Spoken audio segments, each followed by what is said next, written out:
E a gente ouviu a sua história, a história de vocês. Vocês falaram aqui pra gente que os primeiros desafios foram através dos filhos, né, a enfermidade. Eu gostaria que vocês detalhassem um pouquinho e daí começou algo que direcionou uma área na vida da Marta, né? Que é a área de quê mesmo? Psicanálise clínica. Psicanálise clínica. Isso. Então, conta pra gente um pouquinho mais detalhado aí esse período que foi um período de muito aperto, Pressão. né? De pressão, e que vocês tiveram aí os primeiros conflitos no casamento. Gente, nós vamos entrar num tema aqui proposto para a gente estar conversando nesse podcast, que é a carga emocional sobre os casais. E hoje a gente tem uma carga pesada, né, sobre os casais, né? Em termos de vivência familiar, em termos da vivência entre o cônjuge, em termos da criação de filhos, em termos de trabalhos, né, o secular, que eu quero dizer. Então nós temos vários desafios, né? Então nós queremos entrar nesse assunto. Para começar, existem algumas cobranças sobre os casais. Eu vou citar algumas aqui e aí depois a gente começa a dialogar. Quero que vocês, né? Principalmente depois eu quero ouvir a Marta, ela tem uma experiência e uma área que ela atua, né? Até devido aos problemas que vocês tiveram no início do casamento, correto? As cargas emocionais, As né? cargas emocionais. Você vai falar pra gente daqui a pouco, peraí. Mas olha para você ver algumas das cobranças. Divisão de responsabilidade.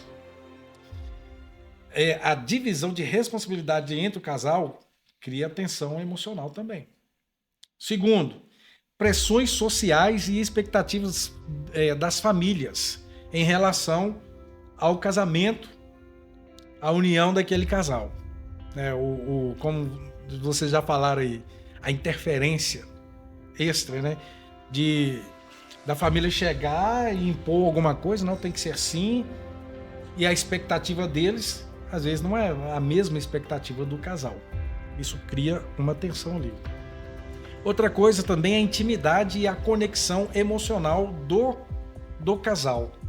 A gente tem isso como um cobrando ao outro, ou aquela vivência entre os dois, algum outro casal ou um amigo começa a cobrar e esse negócio pesa. E um último detalhe, nós queremos falar um pouquinho sobre o futuro e planejamento familiar, que também, se não tiver uma calma assim entre o casal, entra numa diferença de pensamento, de posicionamento, e aí como é que fica o futuro da família, né? Então, nós vamos entrar nesses assuntos aí, né? Nós vamos falar sobre isso. Eu quero ler um versículo aqui, que lá está escrito lá no livro de Salmos, capítulo 6, versículo 2, fala assim: tende misericórdia de mim, Senhor, porque sou fraco. Sara-me, Senhor, porque os meus ossos estão perturbados. Olha a profundidade do salmista.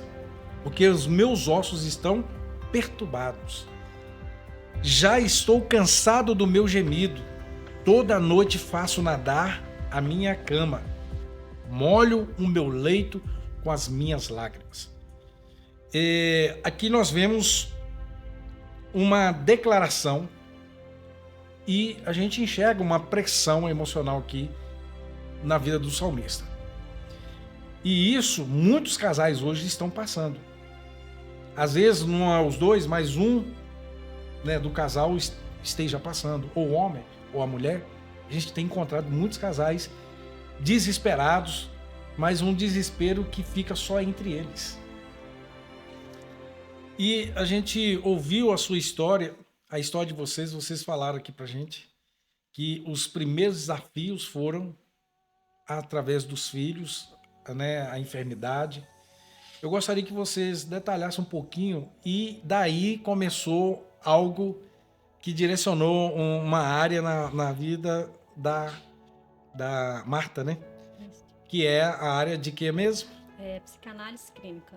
Psicanálise clínica. Isso. Então, Conta pra gente um pouquinho mais detalhado aí esse período que foi um período de muito aperto, né? Pressão. De pressão, e que vocês tiveram aí os primeiros conflitos no casamento.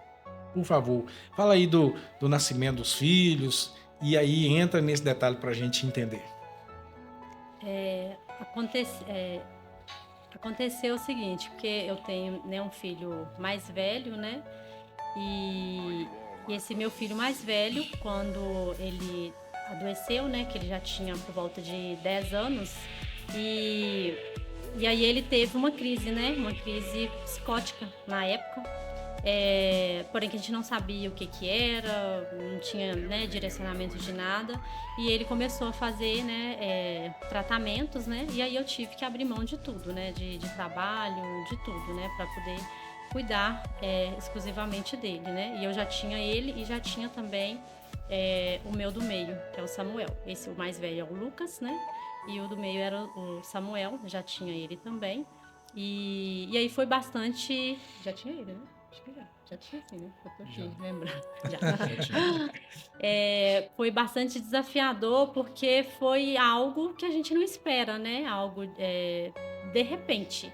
Ele dormiu bem e já acordou, como é que eu vou dizer? Tipo, tendo um surto mesmo, né? Tava com quantos anos, Marta? Com 10 anos. Tava com 10 anos e acordou tendo esse surto e aí já começou toda essa trajetória, né? E aí foi levado para o hospital, fez vários tipos de exames e nos exames não dava nada. E aí eu lembro que o primeiro choque foi no hospital ainda, porque foi no Dilomberes e o médico já tinha passado pela UPA, levou para o Dilomberes. E aí, como ele tava, tipo, começou a não lembrar de nada, ele chegou a um ponto que ele não me reconhecia, não reconhecia ninguém da família. E aí os médicos pegou e falou comigo que aquilo poderia ser... eles iam fazer uma tomografia, mas poderia ser um tumor em estado terminal. Ele simplesmente chegou e já falou assim desse jeito. E eu não levei aquele choque, mas a gente, né, fica assim, pode assusta, ser, né? será que não é? Mas eu não assustei tanto, porque Deus é tão bom e assim, Deus tem cuidado de todos os detalhes, que eu tinha feito o exame dele há um mês antes, justamente porque ele não conseguia acompanhar muito bem na escola, no caso. E aí, nesse exame, o médico já tinha falado comigo que não tinha dado nada, né? Sim. Então, assim, sendo, tumor não era. Então, eu estava tranquila nessa parte, né? E aí, depois, ele falou que, né, que realmente não era, tal, e que era um surto psicótico mesmo. Então, ele foi encaminhado, né, pro Hospital CEPAI. E aí, chegando lá, ele começou toda essa trajetória, né, do cuidado mesmo ali com ele, porém que eu não aceitava, né, que é a parte mais desafiadora, né, no caso, para os pais, principalmente ali para a mãe, né, que às vezes vai acompanhar um pouco mais de perto. O Charles, nessa época, ele ficava bastante calado, mas sempre foi um marido, né, que me acompanhou em tudo mesmo. Mas ele ficava mais calado, porque também a gente não tinha conhecimento de nada que estava acontecendo.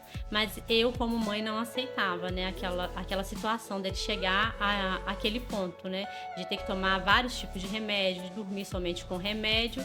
E aí eu decidi, né, parar de dar os remédios para ele. Tava o tratamento, eu decidi parar de dar os remédios. E aí foi quando ele começou a ter de novo os surtos, né? Porque tava, tipo, é como se paralisasse. E aí ele não tava dando surto, né? Mas aí depois começou a dar os surtos, um atrás do outro. E aí o médico foi chamar minha atenção, falando que não podia, né? Parar com os remédios e tal, né? E aí ele continuou o tratamento. E aí depois Deus foi falando comigo, né? Através da vida dele. E aí eu fui entendendo que o problema que ele estava tendo ali não era somente sobre ele. É o que eu falo para todas as pessoas quando, às vezes, eu vou falar nesse ponto, né, do nosso testemunho. Que não era sobre o meu filho, era mais sobre eu do que sobre ele, né? E ali começou todo o tratamento, tanto dele psicologicamente, e mesmo eu sem nenhum acompanhamento assim psicológico, né? Deus também foi me tratando, e Deus usou, né, a psicóloga que estava cuidando dele. Ela tirava sempre 20 minutos do tempo dela, todas as vezes, para poder conversar comigo, mas era sobre ele, era sobre como lidar com ele, não era sobre eu, mas aquilo foi me ajudando muito, né?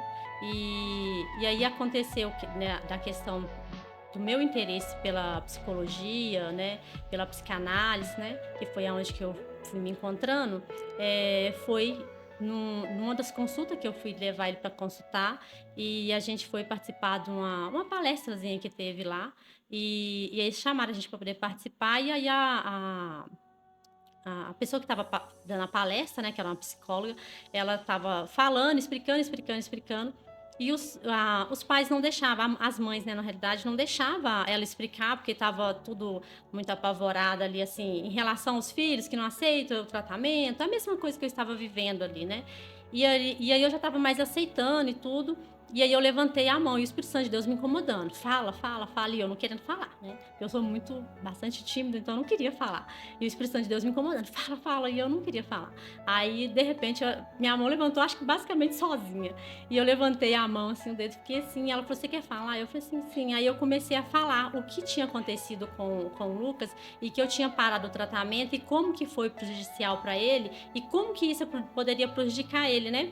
Igual os médicos falaram, pode queimando os neurônios dele, né? E aí eu fui explicar isso para elas não parar o tratamento, e aquilo, tipo, elas ficaram tudo em silêncio, né? Ali na sala. E aí eu cheguei em casa e falei com o Charles que tinha acontecido. E a médica no dia me agradeceu e falou, você tem que voltar outras vezes para você falar. Lá eu não voltei mais, mas enfim. o Charles pegou e falou comigo, né? Em casa, a hora que eu tava falando com ele pegou e falou comigo assim, tá aí o seu chamado. Que é você, né, se capacitar e às vezes levar, né, a sua experiência, o seu testemunho. Mas eu não dei muito crédito, né, e continuei o tratamento. E nesse período Deus continuou falando comigo, até que, né, eu comecei a estudar mais em relação à psicologia, em relação à psicanálise, porque eu vi que eu precisava, de fato, ser curada, entendeu? Porque aí o tratamento dele continuou durante 11 anos, né? Acho que 11 anos mais ou menos. Acho que 11 anos mais ou menos, 10, 11 anos. Né, que ele continuou com o tratamento, tomando os remédios. Mas nesse período também, Deus foi tratando, né? O meu coração foi me tratando. E aí Deus foi me falando, né? Que era mais sobre eu do que sobre ele, né? E aí vem os desafios, né? Que é os outros filhos, né? A gente precisa entender a personalidade, né? O temperamento de cada um, que eu acho, né, muito importante, né? A linguagem de amor, né, de cada um dos filhos, porque cada um tem uma personalidade diferente, cada um tem, né, é único, nós somos únicos, não adianta nós querermos compararmos nossa vida com a vida do outro, não tem como, entendeu? Então cada um vai ser único, cada um vai ter uma trajetória de vida, uma trajetória de cura, sabe?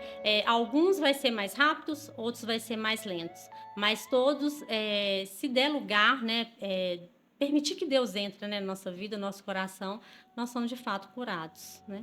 E assim foi, né, na nossa vida. Interessante, muito bom. Você ter entendido em meio a essa tempestade que você estava passando naquele momento, né? Sim. E aí você falou que o Charles, ele ficava calado.